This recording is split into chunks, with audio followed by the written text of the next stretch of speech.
சில காரியங்கள் மிஞ்சி போகும்போது, கைவிட்டு போகும்போது நம்மளை சுத்தி இருக்கிறவங்களால வேடிக்கைப்பட்டு தான் பார்க்க முடியும். இப்படிப்பட்ட நிலையில யாராவது இதை கேட்டுக்கொண்டிருக்கிறீங்கன்னா, இந்த மாதத்துல இந்த வார்த்தையை நீங்க இருக்க பிடித்துக் கொள்ளுங்க. ஆண்டவர், உங்களால என்ன தூக்கிவிட முடியும் ஆண்டவரே. எத்தனை பேர் இந்த கால வேளையில சொல்ல முடியும், இந்த சூழ்நிலையிலிருந்து உங்களால என்ன தூக்கிவிட முடியும், இப்படி ஒரு நிலைமையிலிருந்து உங்களால என்ன தூக்கிவிட முடியும், இந்த வியாதியிலிருந்து உங்களால என்ன தூக்கிவிட முடியும், இந்த பாவத்திலிருந்து உங்களால என்ன தூக்கிவிட முடியும், இந்த கடன் பாரத்திலிருந்து உங்களால என்ன தூக்கிவிட முடியும். எழுதுறவங்க இதை பெருசா எழுதி வச்சிருங்க. என்னில் சத்துரு மகிழுவதை, என் வீழ்ச்சியை பார்த்து, என் தடுமாற்றத்தை பார்த்து ஆமென் சத்துரு மகிழுவதை பரலோக தகப்பன் விரும்பவில்லை. இந்த மார்ச் மாதத்துல சில உள்ளங்களுக்கு இந்த வார்த்தை தீர்க்க தரிசனமாய் போகிறது. சத்துரு இனி உன் வாழ்க்கையில அதிகம் சிரிக்க முடியாது. கர்த்தர் உன்னை கை தூக்கி எடுக்க சித்தம் வைத்திருக்கிறார். ஒரு மாடோ கழுதையோ விழுந்து கிடக்கிறத பார்த்தா கூட நீ பார்க்காம போயிடக்கூடாது, அதை தூக்கி விடணுங்கிறதுல அவர் இவ்வளவு உறுதியா இருப்பார் என்றால், இந்த நாளில எனக்கு கேட்கிற அன்பு சகோதர சகோதரி, இதுக்கு முன்னாடி உன் பிரச்சனை தெரியாது, நீ எங்க விழுந்து கிடந்த தெரியாது. ஆனா இப்போ நீ அவர் சமூகத்துல வந்துட்ட, அவருக்கு முன்னாடி வந்துட்ட. இனி அவர் கண்டும் காணாதவர் போல இருக்க மாட்டார். தெரிந்த வாசல் அடைபட்டது என்று சொல்லி ஒருத்தன் திரும்பி போகாம அவன் எப்படியாவது ஆண்டவருடைய பிரசன்னத்துல கேட்டரை வச்சிடணும் அப்படி சொல்லி நிக்கிறான். அவனுக்குன்னு ஒரு டோர் எப்படியாவது திறக்கப்படும்.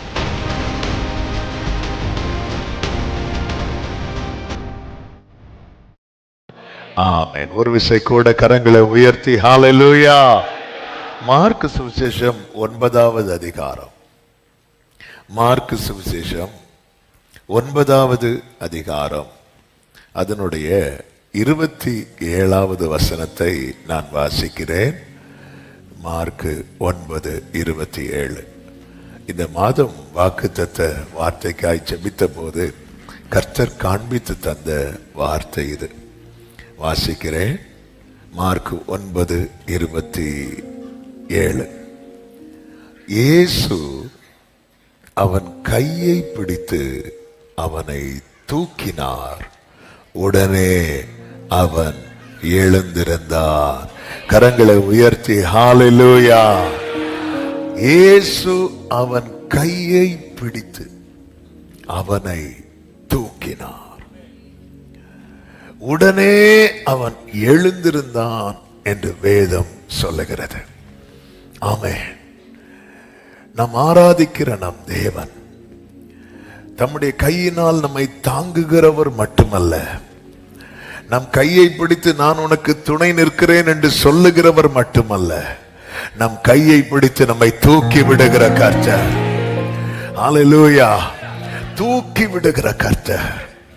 இந்த நாளிலே இந்த சத்தத்தை சமீபத்திலும் தூரத்திலும் இருந்து கேட்கிற ஒவ்வொருவருக்கும் சொல்லுகிற அன்பின் நற்செய்தி, நீங்க எந்த நிலைமையில் இருந்தாலும் அந்த நிலைமையிலிருந்து எழும்ப பண்ண கர்த்தர் தம்முடைய கையை நீட்டி உங்களை தூக்கிவிட வல்லவராயிருக்கிறார்.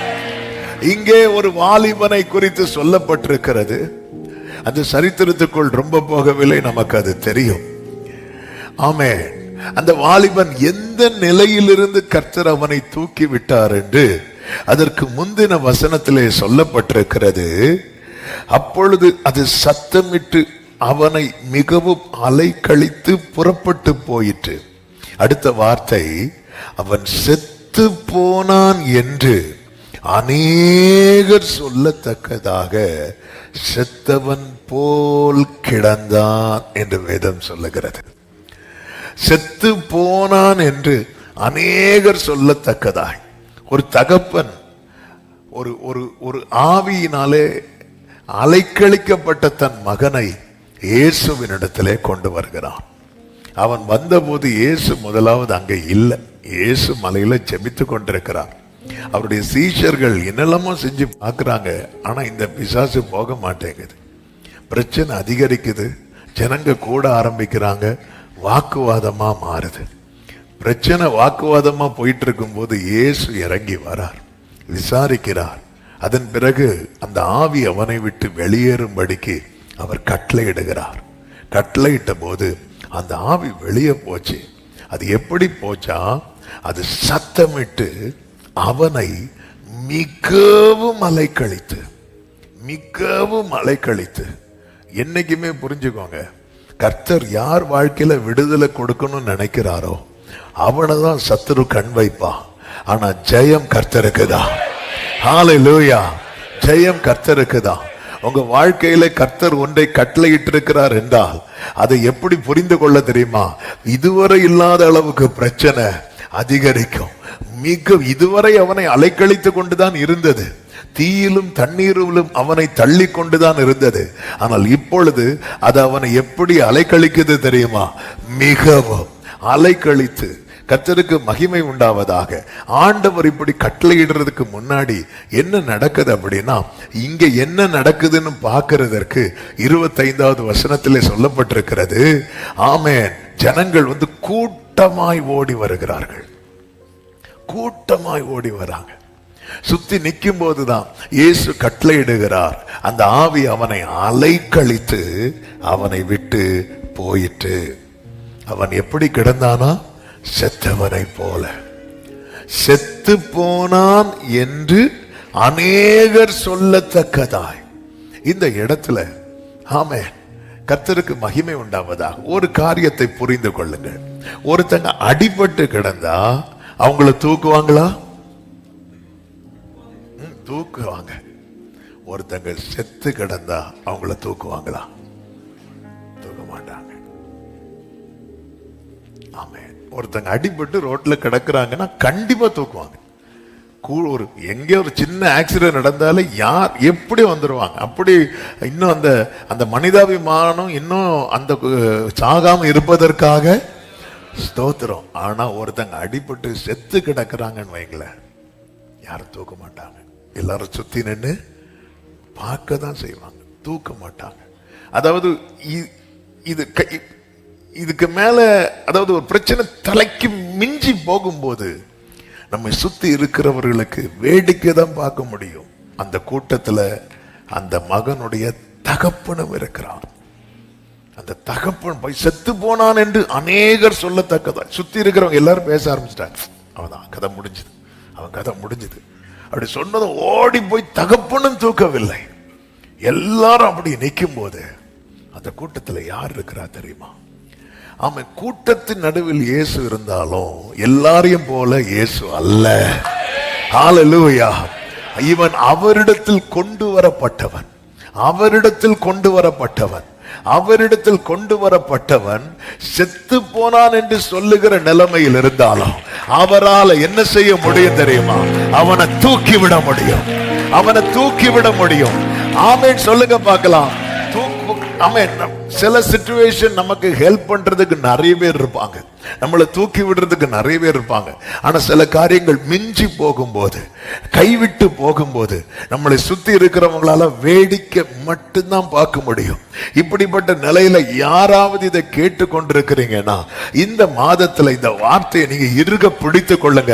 ஆண்டவர் உங்களால என்ன தூக்கி விட முடியும். ஆண்டவரே, எத்தனை பேர் இந்த காலை வேளையில சொல்ல முடியும், இந்த சூழ்நிலையிலிருந்து உங்களால என்ன தூக்கி விட முடியும், இப்படி ஒரு நிலைமையிலிருந்து உங்களால என்ன தூக்கி விட முடியும், இந்த வியாதியிலிருந்து உங்களால என்ன தூக்கி விட முடியும், இந்த பாவத்திலிருந்து உங்களால என்ன தூக்கி விட முடியும், இந்த கடன் பாரத்திலிருந்து உங்களால என்ன தூக்கி விட முடியும். சத்தமா ஆமென் சொல்லுங்க பார்க்கலாம். இயேசு அவன் கையை பிடித்து. ஆமென்.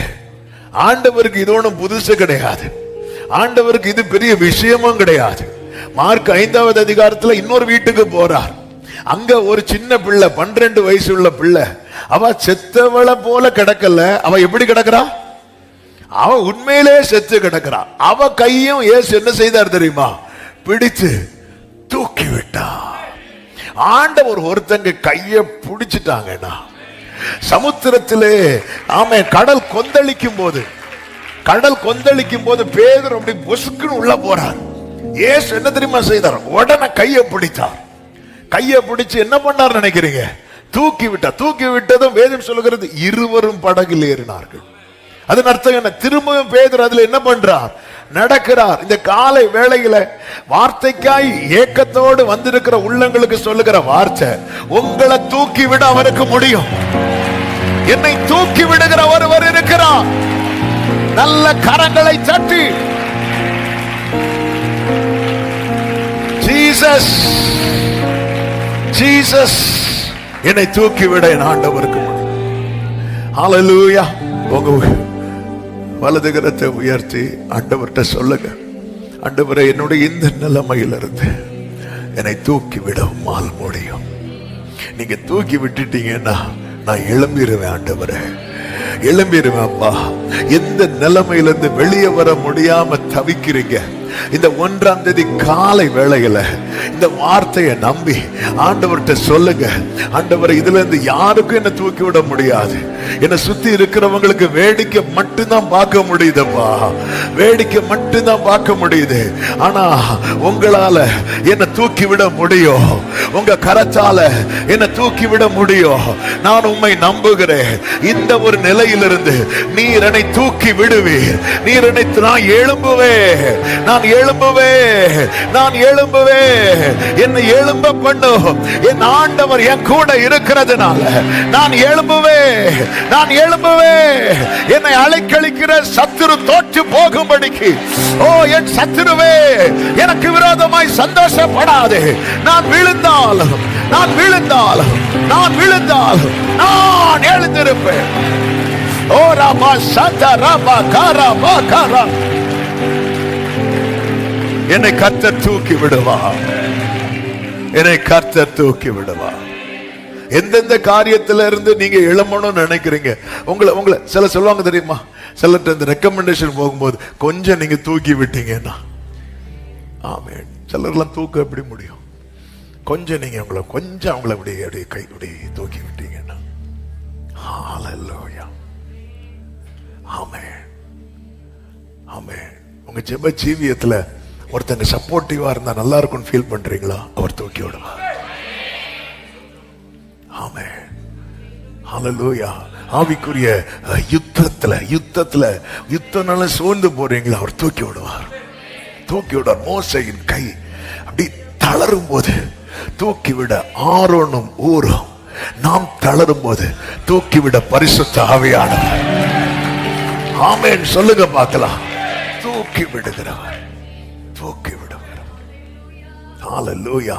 நீங்க என்ன வீட்டுல போய் எதுல இருந்தெல்லாம் நீங்க எழும்பணும், மேல வரணும்னு நினைக்கிறீங்க, எல்லாத்தையும் எழுதி வச்சுட்ட 1ஆம் தேதியை ஜெபம் பண்ண ஆரம்பிங்க. ஆமென், ஹல்லேலூயா, ஆமென். இது ஒரு தீர்க்க தரிசனமான வார்த்தை. சிறு வயதுல இருந்தே இந்த வாலிபனுக்கு இந்த பிரச்சனை இருந்துச்சு. இயேசு டீல் பண்றார் பாருங்க. ஆமென், பல நாள் பிரச்சனை.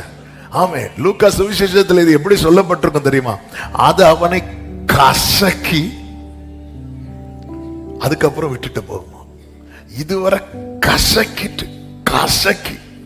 பிரச்சனை. என்ன பிரச்சனை, ஒரு பிசாசு ஒரு வாலிபனுக்குள்ள இருந்து அவனை என்ன செய்யுது, கசக்குது. அது அவனை கசக்கின பிறகு அப்படி தூக்கி போட்டுட்டு அவன் செத்து போயிட்டான் என்று அநேகர் சொல்லத்தக்கதாய்.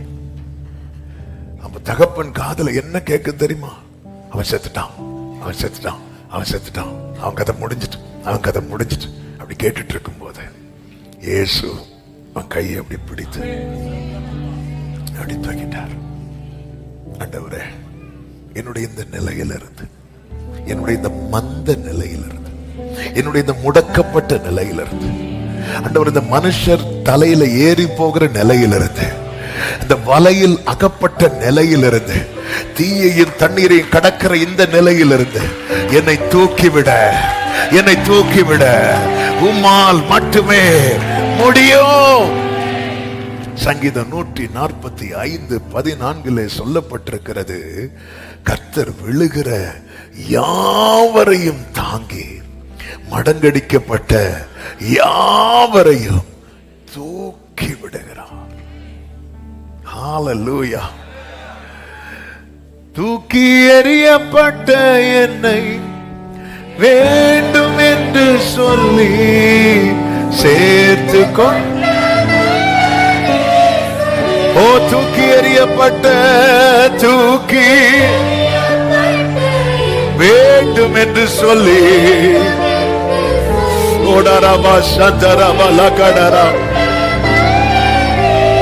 கைகளை உயர்த்தி அழகான அழகான கண்கள் முடிந்ததென்று நினைத்தனா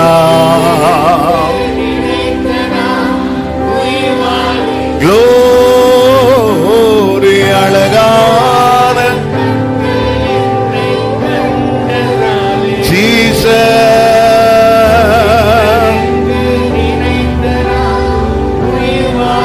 ஆண்டவர் மோசேக்கு அநேக காரியங்களை பிரமாணங்களாக கொடுப்பார். அதில் ஒன்றுதான் வாசிக்கலாம். உபாகமம் 22:4. உபாகமம் 22:4. உன் சகோதரனுடைய கழுதையாவது மாடாவது வழியிலே விழுந்து கிடக்கிறதை கண்டாயானால், நீ பார்க்கலன்னா பிரச்சனை இல்லை, ஆனா நீ பார்த்துட்டேன்னா அதை காணாதவன் போல விட்டு போகாமல் அதை தூக்கி எடுத்து விடுவாயாக. கரங்களை உயர்த்தி ஆமென் சொல்லுங்க. நீங்க ஆண்டவருடைய பிரமாணம் அப்படின்னாலே என்ன அப்படின்னா அவருடைய ஹார்ட் தான். அவர் வந்து அவருடைய ராஜ்யம் எப்படி இருக்குன்னு நினைக்கிறாரோ அதையெல்லாம் பிரமாணமாக கொடுக்கிறார். கிங்டம்ஸ் லா தான் the word of God, இந்த வேதாகமம், பரலோக லா புக் தான் இது. இதப்போ அவருடைய ஹார்ட். இதுவரை இந்த வாலிபனை எத்தனையோ முறை இந்த ஆவி அலைக்கழித்திருக்கிறது. அப்பொழுது அவன் அவர் பார்வையில் இல்லை. இப்பொழுது அவன் எங்க இருக்கிறான் தெரியுமா? அவர் பார்வையில். ஆண்டவர் சொல்றாரு, உன் சகோதரனுடைய கழுதையாவது மாடாவது வழியில விழுந்து கிடக்கிறதை நீ கண்டாயானால், நீ பார்க்கலன்னா பிரச்சனை இல்லை, இப்ப நீ பார்த்துட்ட, நீ கண்டாயானால் அதை காணாதவன் போல விட்டு போகாமல். ஆமென், ஹல்லேலூயா. இதுக்கு முன்னாடி இந்த வாலிபனை எத்தனையோ முறை அலைக்கழித்தது. ஒன்றை புரிந்து கொள்ளுங்க, நாம மாடோ நாம கழுதையோ கிடையாது, நாம் அவருடையவர்கள். ஒரு மாடோ கழுதையோ விழுந்து கிடக்கிறத பார்த்தா கூட நீ பார்க்காம போயிடக்கூடாது, அதை தூக்கி விடணுங்கிறதுல அவர் இவ்வளவு உறுதியா இருப்பார் என்றால், இந்த நாளில என்னை கேட்கிற அன்பு சகோதரா சகோதரி, இதுக்கு முன்னாடி உன் பிரச்சனை தெரியாது, நீ எங்க விழுந்து கிடந்த தெரியாது. ஆனா இப்ப நீ அவர் சமூகத்துல வந்துட்ட, அவருக்கு முன்னாடி வந்துட்ட. இனி அவர் கண்டும் காணாதவர் போல இருக்க மாட்டார். அந்த ஆவி அந்த வாலிபன் இதுக்கு முன்னாடி எத்தனையோ முறை அலைக்கழித்தது, எத்தனையோ முறை. ஆனா அப்பொழுதெல்லாம் தூக்கி விடுறதுக்கு இவர் வரல. ஏன்? அவர் பார்வையிலே இல்லை, அவர் எல்லைக்குள்ளேயே இல்லை. இப்பொழுது வேதம் அழகாய் சொல்லுகிறது. அவன் செய்தி அது இன்னொரு ஆங்கிள் போறதுனால நான் இதை ரொம்ப டீட்டெயிலா சொல்லாம நான் செய்திக்குள்ள போக விரும்புகிறேன். ஆமென். அவன் அவரிடத்தில் கொண்டு வருகிறான், அவரிடத்துல. ஆமா, நீ விழுந்தாலும் எங்க விழுந்துரு தெரியுமா? அவர்கிட்ட விழுந்துரு. நீ கஷ்டப்பட்டாலும் அவருக்கு முன்னாடி கஷ்டப்படு. நான் சொல்றது உங்களுக்கு புரியுதான்னு தெரியல. ஆமா, ஆண்டவரே உமக்குள்ள வந்ததுக்கு அப்புறம் தானே இவ்வளவு பாடு, இவ்வளவு நெருக்கம். நீ அவருடைய பிரசன்ஸ்ல நீ என்ன கஷ்டப்பட்டாலும் அவர் பார்த்துட்டு சும்மா இருக்க மாட்டார். உபத்திரவப்படுகிறவனுடைய உபத்திரவத்தை அற்பமா எண்ணாமலும் அருவருக்காமலும் அவனுக்கு தம்முடைய முகத்தை மறைக்காமலும் இருக்கிற தேவன். நான் எங்க விழுறேன், நான் எங்க கழுறேன், இது ரொம்ப முக்கியம். நான் எங்க விழுறேன் ரொம்ப முக்கியம், நான் எங்க அழுறேன் ரொம்ப முக்கியம். அண்ணாள் வீட்டில இருந்து அழுதுட்டு இருக்கிறா, ஒரு வார்த்தை வரல, ஆனா அவர் சமூகத்தில் அவர் பார்வையில வந்து அழ ஆரம்பிச்சுட்டா பாருங்க. அதுவும் சாதாரண அழுகல்ல, அவர் பார்வையில வந்தது மனங்கசந்து அழுதா. ஆமா, வீட்டுல எப்படி அழுதா? அழுதா. சமூகத்துல வந்ததும் மனம் கசந்து அழுதா. அவர் பார்வையில வந்துட்டுல, இனி அவர் கண்டும் காணாம விட்டுருவாரா? ஆண்டவர் ஒரு ஊமையை சொல்லுகிறார். ஊமை அல்ல, ஒரு சம்பவத்தை சொல்லுகிறார்.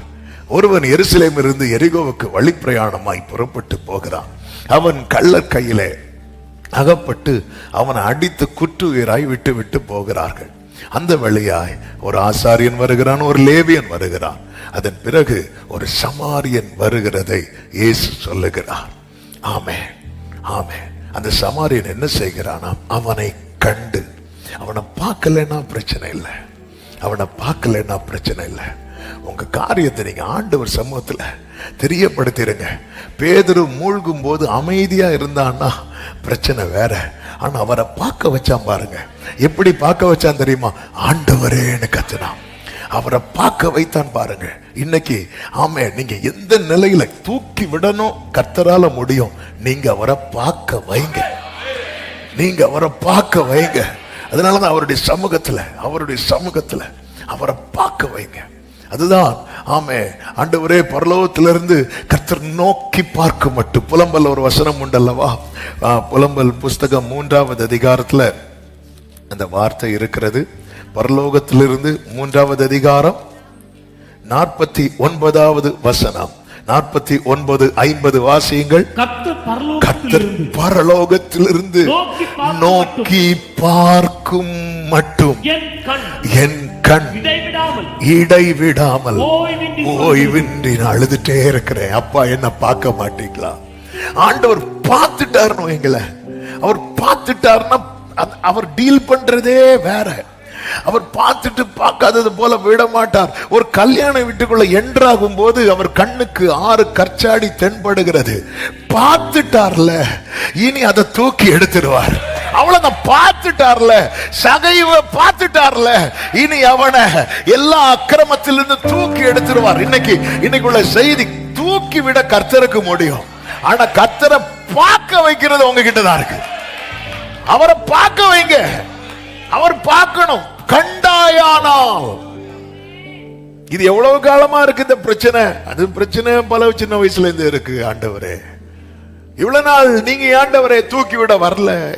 ஏன் பார்வையில இல்ல இந்த மேட்ரு, இந்த விஷயம் எனக்கு என் எல்லைக்குள்ளே வரல, என் டேபிள்லே வரலையே இந்த மேட்ரு.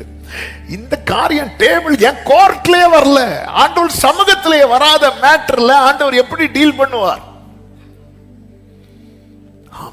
இந்த ஃபைல் அவர் டேபிள்லே வரல, அவர் பார்வையிலே இல்ல.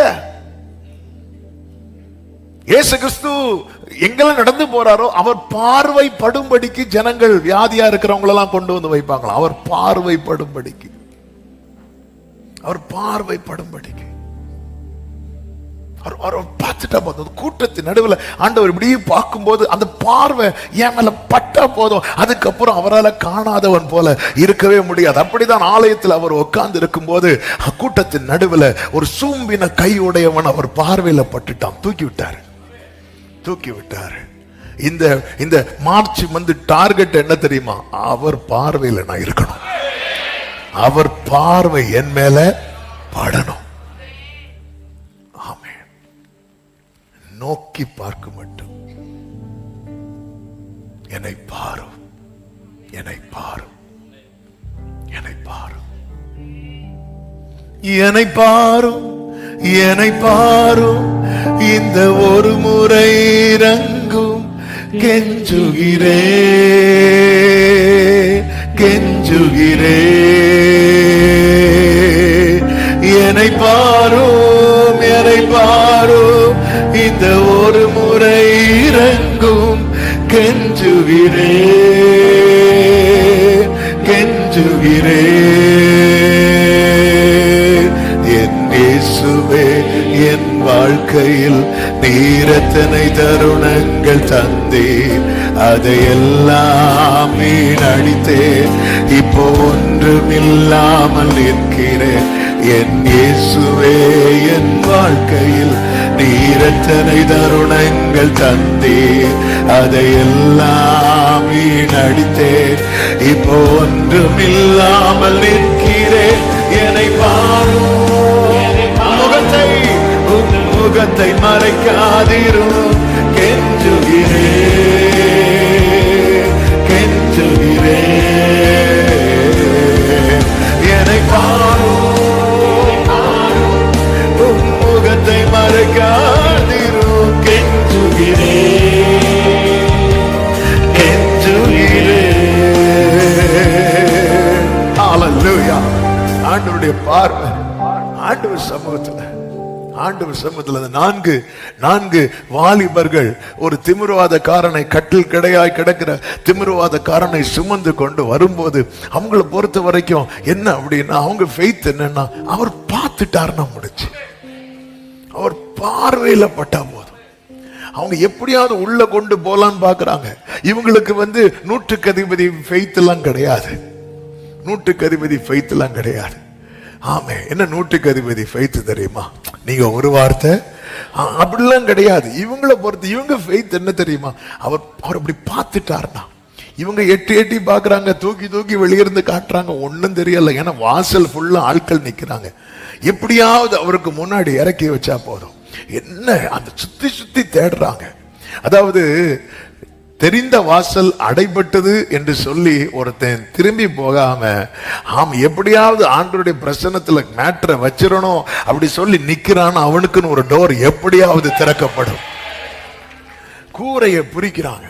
கூரையை பிரிச்சு அப்படி இறக்கும் போது, அடிக்கடி இந்த வார்த்தையை சொல்லும் போதெல்லாம் சொல்லி இருக்கிறேன், அந்த வீட்டு ஓனர் யாரை பார்த்திருப்பா தெரியுமா?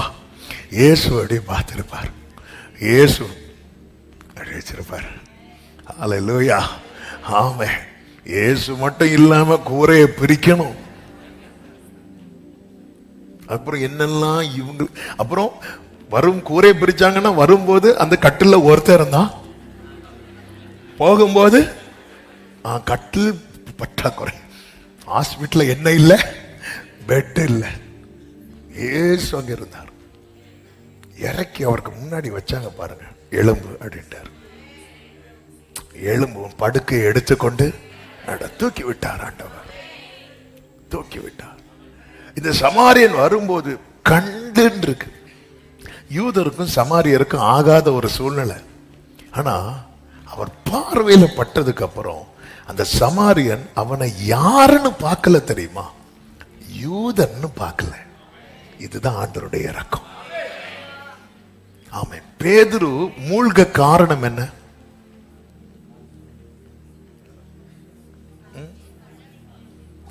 ஆக மொத்தம் அவருக்கு அவிசுவாசம் சொல்லவே மாட்டீங்க. ஆமே, நம்ம என்ன நினைக்கிறோமோ அதை தள்ளி மீதி எல்லாமே கடலை மிட்டாய் சுத்தி சுத்தி வரும். பேதுரு மூழ்க காரணம் என்ன? அவிசுவாசம். ஆனா அவன் கத்துனதும் ஆண்டவர் கையை பிடிச்சார்ல. அவன் அவிசுவாசத்தை பார்த்து அவனை என்ன செஞ்சிருக்க கூடாது? தூக்கி விட்டுருக்க கூடாது. ஆனா அவன் நிலைமையை பார்த்து கர்த்தர் என்ன பண்ணார் தெரியுமா? தூக்கி விட்டார். நம்ம 1000 குறைகள் இல்லை என்றல்ல, ஆனால் ஆண்டவர் சமூகத்துல கொண்டு வைங்க. ஆண்டவர் சமூகத்துல உங்களை கொண்டு வைங்க. என் ஆண்டவர் மடங்கடிக்கப்பட்ட யாவரையும், மடங்கடிக்கப்பட்ட யாவரையும், ஜீசஸ் சத்தமா ஆமென் சொல்லுங்க பார்க்கலாம். தாவீதுனுடைய அனுபவம், தாவீதுனுடைய சாட்சி. சங்கீதம் 30:1 தாவீது இப்படி பாடுகிறார், வாசிக்கலாம். கர்த்தாவே, என் சத்துருக்கள் என்னை மேற்கொண்டு மகிழ ஒட்டாமல் நீர் என்னை கை தூக்கி எடுத்தபடியினால் நான் உம்மை போற்றுவேன். அப்போ ஒரு காரியம் தெளிவாய் தெரிகிறது. ஒருத்தன் தேவனால் தூக்கி எடுக்கப்படலைன்னா யார் ஹாப்பியா இருப்பா தெரியுமா? சத்துருக்கள். அதனாலதான் தாவீது 86 கடைசியில ஜெபம் பண்ணுவாரு, நீர் எனக்கு துணை செய்து என்னை தேற்றுகிறதை என் பகைஞர் கண்டு வெட்கப்படும்படிக்கு எனக்கு அனுகூலமான அடையாளம். என்ன அனுகூலமான அடையாளம்? பிடிச்சு தூக்கி விடுறதுதான். பிடிச்சு தூக்கி விடுறது. ஹல்லேலூயா. தூக்கி சத்துருவை மகிழ விடலப்பா. அதனாலதான் மீகா 7 இருக்கு, என் சத்துருவை எனக்கு விரோதமாய் சந்தோஷப்படாத, நான் விழுந்தாலும் எழுந்திருப்பேன், நான் இருளில் உட்கார்ந்திருந்தால் கர்த்தர் என்னை வெளிச்சத்துல கொண்டு வருவார். கர்த்தர் என்னை எழும்ப பண்ணுவார். கர்த்தர் என்னை எழும்ப பண்ணுவார். என் சத்துரு என்னை மேற்கொண்டு. தாவீதை கர்த்தர் தூக்கிவிட்ட 5 அனுபவங்களை வேதத்திலிருந்து சொல்லி ஜெபிக்க விரும்புகிறேன். எல்லாம் நன்றாய் தெரிந்த வேத வசனங்கள் தான். ஒன்று, உளையான சேற்றிலிருந்து தூக்கி எடுத்தார் என்று சங்கீதம் 40:2-3 வசனங்களிலே சொல்லுகிறதை பார்க்கலாம், வாசிக்கலாம். பயங்கரமான குழியிலும் உளையான சேற்றிலும் இருந்து என்னை தூக்கி எடுத்து என் கால்களை கன்மலையின் மேல் நிறுத்தி என் அடிகளை உறுதிப்படுத்தி நமது தேவனை துதிக்கும் புது பாட்டை அவர் என் வாயிலே கொடுத்தார். அநேகர் அதை கண்டு பயந்து கர்த்தரை நம்புவார். கரங்களை உயர்த்தி சத்தமா ஹல்லேலூயா. இதை இப்படி சொல்ல விரும்புகிறேன், பாவத்திலிருந்து கர்த்தர் தூக்கி எடுத்தார். ஒரு சங்கீதத்திலே தாவீது இப்படி சொல்லுகிறார், அக்கிரம விஷயங்கள் என்னில் மிஞ்சி வல்லமை கொண்டது. அக்கிரம விஷயம் மிஞ்சி வல்லமை கொள்றதுன்னா என்ன தெரியுமா? அந்த பாவ செயலை நம்மளால அடக்க முடியாம போகும் பாருங்க. எந்த ஒரு மாம்ச கிரியையும் ஒரு மனுஷனால அடக்க முடியல அப்படின்னாலே அந்த கிரியை அவனில் என்ன செய்ய ஆரம்பிச்சிட்டு தெரியுமா? மிஞ்சி வல்லமை கொள்ள ஆரம்பிச்சிட்டுன்னு அர்த்தம். இந்த இடத்துலதான் தாவீது எப்படி தூக்கி எடுக்கப்பட்டான் என்றால், தாவீது கர்த்தரை நோக்கி கதறுகிறார். 39வது சங்கீதம் முடியும் போது பார்த்தால் அதுல எப்படி சொல்லப்பட்டிருக்கிறது? நான் இனி இராமல் போகும் முன்னே தேர்தல் அடையும்படி என்னிடத்தில் பொறுமையாயிரும். தாவீதை பொறுத்த வரைக்கும் என்ன அப்படின்னா, ஒரு ஆபத்து, ஒரு பிரச்சனை அப்படிங்கிற ஒரு நிலைமை வரும்போது உடனே கர்த்தரை நோக்கி கூப்பிடுகிறதை வேதத்திலே நம்மால பார்க்க முடியும். சங்கீதம் 40:1 தாவீது சொல்லுகிறார், கர்த்தருக்காக நான் பொறுமையோடு காத்திருந்தேன். அதன் அர்த்தம் என்ன? அவரால் மட்டும்தான் என்ன இப்படிப்பட்ட நிலையிலிருந்து தூக்கி எடுக்க முடியும். ஆமென். அப்ப தாவீது அதை விரும்புறார். இந்த சேற்றில கிடக்கிறத தாவீது விரும்பல. சேற்றில் இருப்பதை விரும்புகிறவர்களை கர்த்தர் தூக்கி எடுக்க மாட்டார். சேற்றில் இருப்பதை விரும்பாதவர்களை கர்த்தர் தூக்கி எடுப்பார். பவுல் வாழ்க்கையில விடுதலை கிடைக்க காரணம் என்னன்னு கேட்டா பவுல் சொல்லுவாரு, நான் விரும்பாததை செய்கிறேன். அப்ப என்ன ஆண்டவர் பாவ பிடியிலிருந்து தூக்கி எடுக்கணும்னா எனக்கு முதல்ல அதன் மேல என்ன வரணும் தெரியுமா? ஒரு வெறுப்பு வரணும். எனக்கு அது வேண்டாம் ஆண்டவரே, இது எனக்கு வேண்டாம் ஆண்டவரே, இந்த காரியங்கள் என்னை மிஞ்சுகிற என்னை வல்லமை கொள்ளுதுப்பா. நான் இதெல்லாம் செய்யக்கூடாதுன்னு நான் நினைக்கிறேன், ஆனா என்னால முடியாம போகுது, என்னால அதை கண்ட்ரோல் பண்ண முடியாம போகுது என்கிற நிலையில் இருக்கும்போது அவன் கர்த்தரை நோக்கி பார்த்து கர்த்தரை நோக்கி கெஞ்சுகிறான். கர்த்தரை நோக்கி கெஞ்சுகிறான். ஆமென். கர்த்தரை நோக்கி. எனக்கு ரொம்ப பிடிச்ச வசனத்தை, எல்லா வசனமும் ரொம்ப பிடிக்கும், அதுல ஒரு வார்த்தை சங்கீதம் 18:36 தாவீது சொல்லுவாரு, என் கால்கள் வழுவாதபடிக்கு நான் நடக்கிற வழியை அகலம். ஆண்டவரே, ஆபிரகாம் மாதிரி என்ன நடக்க விட்டார், நான் அவுட். ஆபிரகாம் மாதிரி நடக்க எத்தனை பேர் ரெடி? ஆமென். ஈசாக்கா மாதிரி நடக்க விட்டால் அவுட். அவரு பார்த்தாரு அப்படி கொஞ்சம் நடக்கிற பாதையை. யோபு மாதிரி நடக்க விட்டா நம்ம சொரிஞ்சே செத்துருப்போம். ஆமென். யோசேப்ப மாதிரி நடக்க விட்டா குழியில தூக்கி போட்டு கீழே லேண்ட் ஆகிறதுக்கு முன்னாடியே ஆள விட்டு, ஆண்டவரே என் கால்கள் வழுவார். ஆண்டவர் இந்த யோசேப்ப மாதிரி எல்லாம் விட்டுருந்தா நான் வழுவி இருப்பேன்னு தெரிஞ்சு நான் நடக்கிற பாதையை அகலமாக்கினேன். புரியும்படி சொல்லவா? அவன் பழைய ஏற்பாட்டுல நீங்க படிச்சீங்கன்னா, நீதிமான் என்று யார் எண்ணப்படுவார் தெரியுமா? கர்த்தருடைய கட்டளைகளின் படி அப்படியே செய்கிறவன். எசேக்கியேல் 18:9 சொல்லப்பட்டிருக்கிறது, என் கட்டளைகளின் படி நடந்து என் நியாயங்களை கை கொண்டு உண்மையாயிருப்பானாகில் அவனே நீதிமான். இதான். ஆனா புதிய ஏற்பாட்டுல நீங்க பாத்தீங்கன்னா ஆண்டவர் என்ன தெரியுமா செய்தார்? அதாவது பழைய ஏற்பாட்டுல அவர் நடக்கிற வழி எப்படி அகலமாக்குனார் சொல்ற. பழைய ஏற்பாட்டுல இப்படி நடந்தா நீதிமான், புதிய ஏற்பாட்டுல நீதிமான் ஆக்கி இப்படி நடன்னு சொல்லி விடுறார். ஹல்லேலூயா. ஆமென். இப்ப எனக்கு எந்த பயம் இல்லை தெரியுமா? நான் நீதிமானா இல்லையாங்கிற நீதிமான் ஆக்கிட்டு நீ இப்படி நடறா வா. ஆமென்.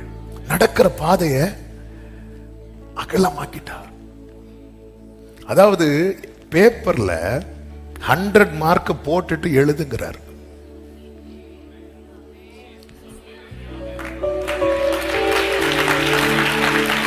எழுது எழுது, நீ எழுது. எழுதணும், எக்ஸாம் அட்டன் பண்ணணும், எழுதணும். நீ எழுது. அடர் மார்க் நான் போட்டேன் மேல பாரு, நீதிமான், நீ எழுது. அப்ப நான் என்ன எழுதுவேன் தெரியுமா? ஃபுல்லா கிருபை கிருபை கிருபை கிருபை கிருபை கிருபை கிருபை கிருபை கிருபை ஹalleluya. ஆமென். நான் நடக்கிற பாதைய அகலமாக்கிட்டோம். ஏன் அவர் என்ன தூக்கி விட விரும்புகிறார். சத்துரு மகிழக்கூடாது. ரட்சிக்கப்பட்ட ஒவ்வொருவருக்கும் சொல்லுகிற வார்த்தை, உன்னில் சத்துரு மகிழுவதை பரலோகம் விரும்பவில்லை. நீங்க நல்லா கவனிங்க. இஸ்ரவேல் ஜனங்கள் கன்றுக்குட்டியை உண்டு பண்ணி வைத்து ஆராதிக்கும் போது ஆண்டவர் மோசே கிட்ட என்ன தெரியுமா சொல்வார்? என்ன விடு, நான் உங்களை என்ன செய்ய போறேன்? அழிக்க போறேன், அழிக்க போறேன்னு சொன்னதும் மோசே அப்படியே ஆளு திக்கி திக்கி பேசினாலும் மேட்டர் பேசிடுவாரு. ஆளு சிலருக்கு பேச ஸ்ட்ரென்த் இல்லைனாலும் பேசுறது ஒரே வார்த்தை தான் சொன்னாங்க. ஆனா அப்படி ஈட்டி மாதிரி குத்திட்டு இயேசுக்காவது குத்தி எடுத்துட்டாங்க. சிலர் குத்தி அப்படியே வச்சிருப்பாங்க. அப்படி கிருபை பெற்றவங்க எல்லாம் இருக்கிறாங்க. இப்ப மோசே என்ன சொல்றாரு பாருங்க. மோசே சொல்றாரு, யாத்திரை 32:11 இருந்து வாசிங்க. மோசே தன் தேவனாகிய கர்த்தரை நோக்கி, கர்த்தாவே, தேவரின் மகா பலத்தினாலும் வல்லமையுள்ள கையினாலும் எகிப்து தேசத்திலிருந்து புறப்பட பண்ணின உம்முடைய ஜனங்களுக்கு விரோதமாக உம்முடைய கோபம் பற்றி எரிகிறது. அடுத்த வார்த்தை, மலைகளில் அவர்களை கொண்டு போடவும் பூமியின் மேல் இராதபடிக்கு அவர்களை நிர்மூலமாக்கவும் அவர்களுக்கு தீங்கு செய்யும் பொருட்டே அவர்களை புறப்பட பண்ணினார் என்று எகிப்தியர் சொல்லுவானே. ஆண்டவரே, ஏதாவது பண்ணீங்கன்னா எகிப்தியர் கொண்டாட ஆரம்பிச்சிரும் ஆண்டவரே அப்படி சொன்னதா ஆண்டவர். சரி, நான் அப்படி பண்ணல விடு. ஆண்டவர் இப்படி ஏதாவது பண்ணிட்டீங்கன்னா எகிப்தியர் சொல்ல ஆரம்பிச்சிருவான், அவன் துதிக்க ஆரம்பிச்சிருவான். ஆண்டவரே அப்படி சொன்னது ஆண்டவர் தாம் செய்ய நினைத்த 14 தாம் செய்ய நினைத்த தீங்கை செய்யாதபடிக்கு பரிதாபம் கொண்டார். அதன் அர்த்தம் என்ன? என்னில் சத்துரு மகிழுவதை என் தகப்பன் விரும்பவில்லை. எழுதுறவங்க இத பெருசா எழுதி வச்சிருங்க. என்னில் சத்துரு மகிழுவதை, என் வீழ்ச்சியை பார்த்து, என் தடுமாற்றத்தை பார்த்து, ஆமென், சத்துரு மகிழுவதை பரலோக தகப்பன் விரும்பவில்லை. இந்த மார்ச் மாதத்துல சில உள்ளங்களுக்கு இந்த வார்த்தை தீர்க்க தரிசனமாய் போகிறது. சத்துரு இனி உன் வாழ்க்கையில அதிகம் சிரிக்க முடியாது. கர்த்தர் உன்னை கை தூக்கி எடுக்க சித்தம் வைத்திருக்கிறார். ஆமே, நான் பாவத்தில் விழுந்து கிடந்தேன், அவன் சிரிப்பான், அவன் சிரிப்பான். கர்த்தருக்கு மகிமை உண்டாவதாக. ஆண்டவர் அதனால நான் நடக்கிற பாதையை அகலமாக்கிறேன். கிருபையை தரார். கிருபையை தரது எதுக்கு தெரியுமா? இதுல நடக்கிறதுக்கு. அதனால நான் நீதிமான் ஆயிட்டேன், நான் எங்கேயும் அப்படிலாம் போக முடியாது. விசுவாசத்தை துவக்குகிறவரும் அதை முடிக்கிறவருமா இருக்கிற இயேசுவை நோக்கி. இயேசுவை பார்த்துட்டு நடக்கும் போது பழைய ஏற்பாட்டுல பரிசுத்தவான்களுக்கெல்லாம் எந்தெந்த பாதை கடினமா இருந்துச்சோ, புதிய ஏற்பாட்டுல இயேசுவை பார்த்து நடக்கும் போது அந்த பாதை ரொம்ப ஈஸியா இருக்கு. ஹல்லேலூயா.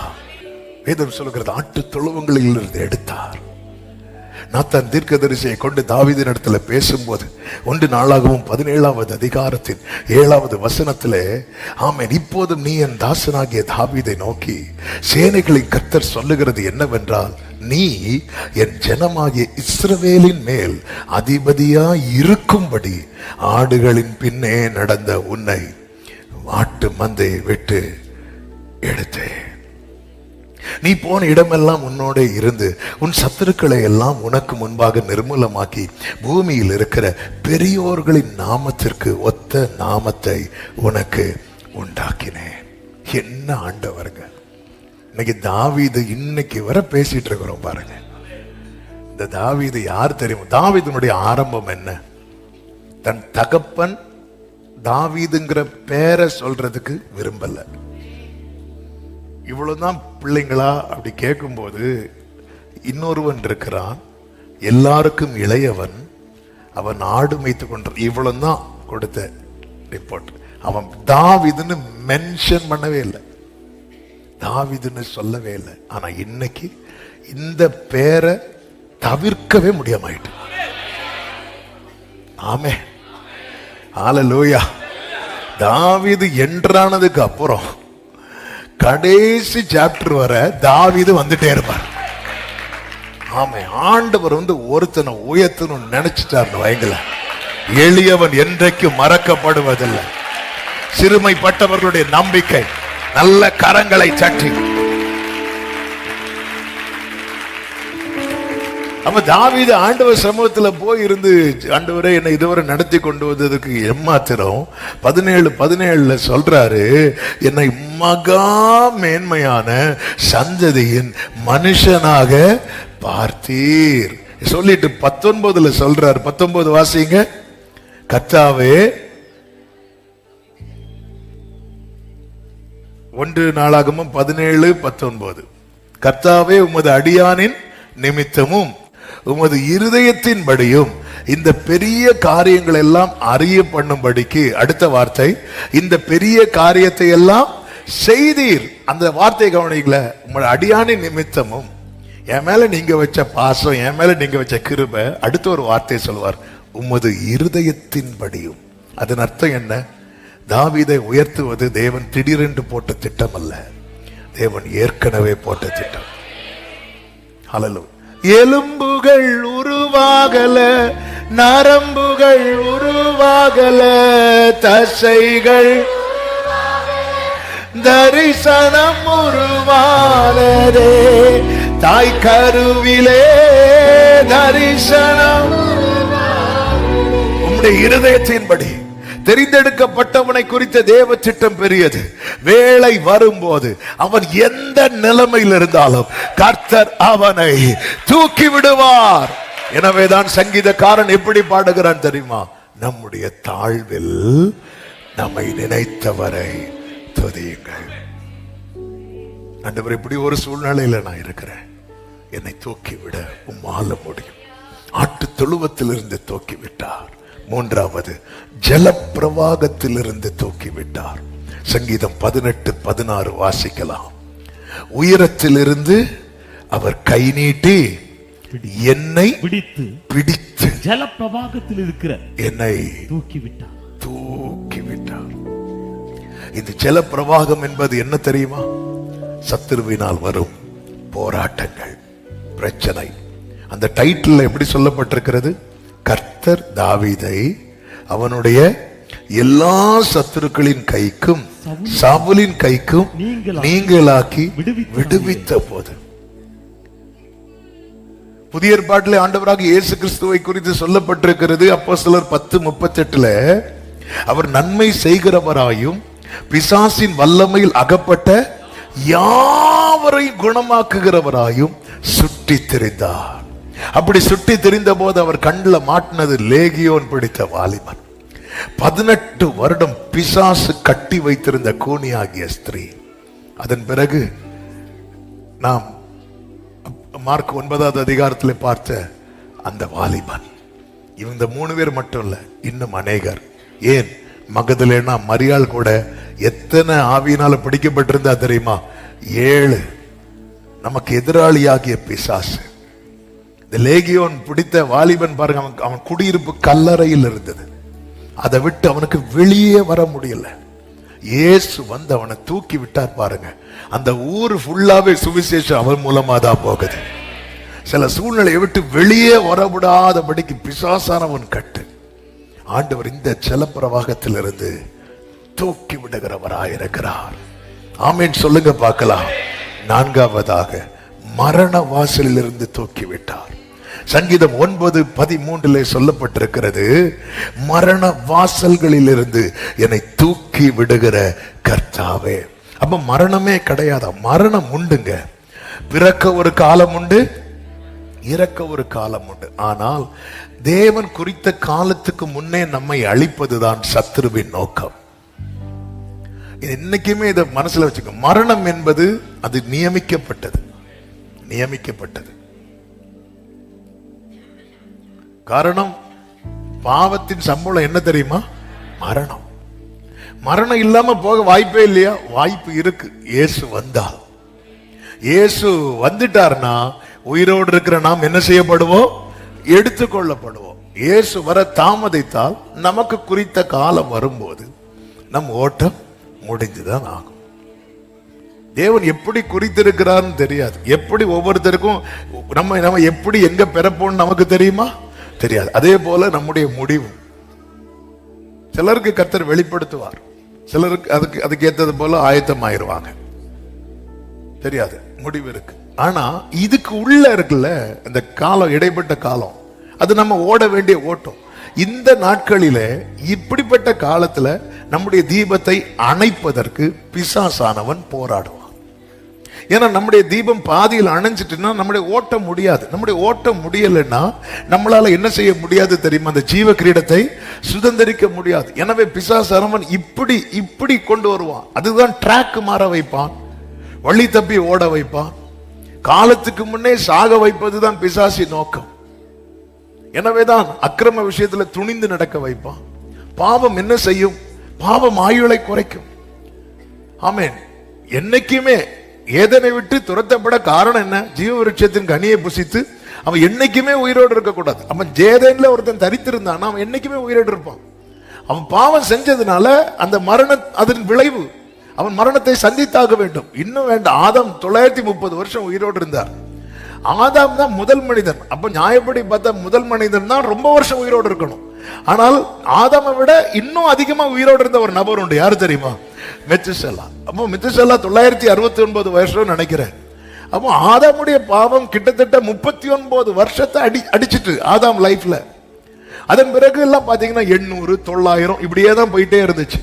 மனுக்குலம் மீண்டும் பாவம் பெருகின போது 900 800 இருந்தது எப்படி குறைஞ்சிட்டு தெரியுமா? 120 குறைஞ்சிட்டு. மோசே நாட்கள் வந்த போது 120 இருந்தது எப்படி குறைஞ்சு தெரியுமா? 70 பலத்தின் மிகுதியினால். இதுக்கு பின்னாக இருந்தது என்ன நினைக்கிறீங்க?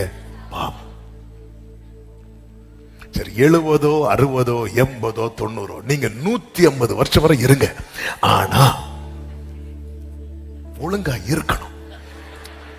அதுதான் மேட்ரு. ஆமா, ஆக்சுவலா நம்ம இல்லைன்னு ஃபீல் பண்ணுமே தவிர யாரெல்லாமோ போறாங்க அப்படி நம்மள சொல்லிடக்கூடாது. ஆமா, இந்த கோவிட்ல எத்தனையோ பேர் போனாங்க, இவங்க ஒன்றிலையும் மாட்டேங்கிறாங்களே அப்படி சொல்ற மாதிரி இருக்கக்கூடாது. ஆமா, காலத்துக்கு முன்னே அழிக்க சத்துரு, அத மரண வாசல் என்று சொல்லவில்லை, மரண வாசல்களில் இருந்து கர்த்தர் தூக்கி விடுகிறவர். கர்த்தரால மட்டும்தான் அதை செய்ய முடியும். ஏன் தெரியுமா? அவர் மரணத்தை ஜெயித்தவர். கரங்களை உயர்த்தி ஆமென் சொல்லுங்க. சிங்கத்தின் வாய்க்கும் கரடியின் கைக்கும் கோலியாத்தின் பட்டயத்துக்கும் ஆமென் சவுலின் ஈட்டிக்கும் தப்புவித்து காப்பாற்றப்பட்டவன் சொல்லுகிறான், மரண வாசல்களில் இருந்து என்னை தூக்கி விடுகிற கர்த்தர். தாவீது எப்படி மரித்தான் என்று வேதம் சொல்லுகிறது தெரியுமா? ஆமென். 1 நாளாகமம் 29:28 அவன் தீர்க்காயுசும் ஐஸ்வர்யமும் மகிமையும் உள்ளவனாய் நல்ல முதிர் வயதிலே மரணம் அடைந்த பின். தாவீது 70 வருஷம் வாழ்ந்தார். 70 வருஷம் வாழ்ந்தார். 30வது வயசுல தாவீதுக்கு தலையில அபிஷேகம் வைக்கிறாங்க. அடுத்து 40 இயர்ஸ் அவர் வளர்த்தது ராஜாவா இருக்கிறார். தாவீதை விட ரொம்ப வருஷம் வாழ்ந்தவங்க எல்லாம் இருக்கிறாங்க. ஆனா தாவீது 70 வருஷத்துல ஒருத்தன் ஓட்டம் முடியும் போது அங்க என்ன சொல்லப்பட்டிருக்கு தெரியுமா? தீர்க்காயுசு. ஏன் தீர்க்காயுசு அங்க சொல்லப்பட்டிருக்கிறது? ஏன் தெரியுமா? தாவீது என்னைக்கோ போக வேண்டியவன். அதாவது மரிக்க வேண்டிய நிலையிலிருந்து எக்ஸ்ட்ரா ஒரு நாள் நீங்க வாழ்ந்தாலே உங்களுக்கு தீர்க்காயுசுன்னு அர்த்தம். அதனாலதான் ஆண்டவர் தந்த வாழ்க்கைக்காக தேங்க் பண்ணுங்க. நீங்க கம்பேர் பண்ணக்கூடாது. மெத்துசாலா, நோவா அங்கெல்லாம் போகக்கூடாது. ஆண்டவரே நான் என்னைக்கோ போயிருப்பேன் ஆண்டவரே. அந்த வேர்டை கவனிச்சு நம்ம தீர்க்காயுசு. என்ன தீர்க்காயுசு? ஆண்டவர் நியாயப்படி பார்த்தா மோசையே 80 போயிருக்கணும். ஆனா எழுதுறது மோசே. ஆனா மோசே 120 வயசு வரை இல்ல. தாவீது என்னைக்கோ மரிக்க வேண்டியவன். 17 வயசுல மரிக்க வேண்டியவன். எத்தனை நாள் காட்டுல யாராவது விசாரிக்க போனாங்களா? என்னைக்கோ மரிக்க வேண்டியவன். மரிக்க வேண்டிய நிலையிலிருந்து நீங்க வாழ்ற ஒவ்வொரு நாள் இருக்கு தெரியுமா? நீங்க தீர்க்காயுசோடு இருக்கிறீங்க.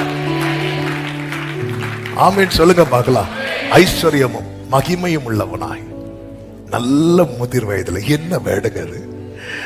மரணம் அடைந்த பின்பு. ஆமென். இதான் அந்த வாசல்ல இருந்து தூக்கி விடுவார். சோ இப்படிப்பட்ட நிலையில என்னைக்குமே போற ஆண்டவரே, என் ஓட்டம் ஒருவேளை முடிகிறது உங்க சித்தம்னா என்னை பரிசுத்தப்படுத்தி எடுத்துக்கொள்ளும். என் ஓட்டம் முடிகிறது உங்க சித்தம் இல்லைன்னா என்ன இந்த வாசல்ல இருந்து தூக்கி விடுங்க ஆண்டவரே. இந்த ஜெபம் கை கொடுக்கும். இயேசுவின் நாமத்தில் இப்படிப்பட்ட மரண பயத்துல யாராவது இருக்கிறீங்களா? கர்த்தரை நோக்கி கூப்பிடுங்கள். அவர் மரண வாசலில் இருந்து உங்களை தூக்கி விடுவார். கரங்களை உயர்த்தி ஆமென் சொல்லுங்க. இந்த தேவன் என்றென்றைக்கும் உள்ள சதா காலமும் நம்முடைய தேவன். மரண பரியந்த நம்மை நடத்துவார். ஆமென். மேஜர் கொடுக்க அப்படியே கண்களை மூடி thank you Jesus. ஆமென். குனிந்து தூக்கி நீரே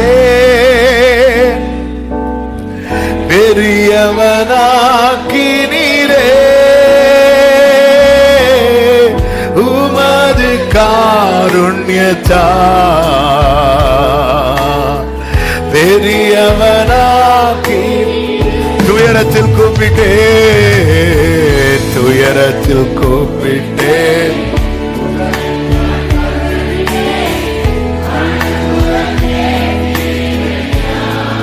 ஆமென். துயரத்தில் கூப்பிட்டேன். நன்றி ராஜா. முடிந்தா கைகளை உயர்த்தி கண்களை ஏறெடுத்து குனிந்து தூக்கினேன். கிருபையா உமது காருண்யத்தா ஆமென்.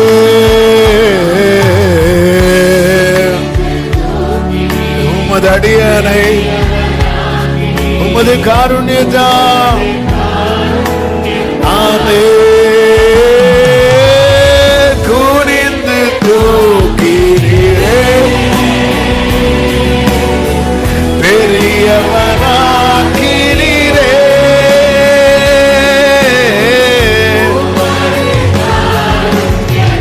ஆமென்.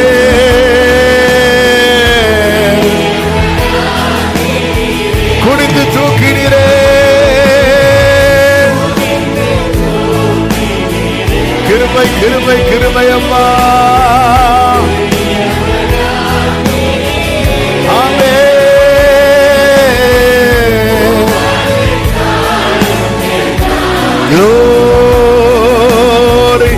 கர்த்தர் தந்த வார்த்தைகளுக்காய் நல்ல கரங்களை தட்டி தேவனுக்கு மகிமை. கரங்களை தட்டி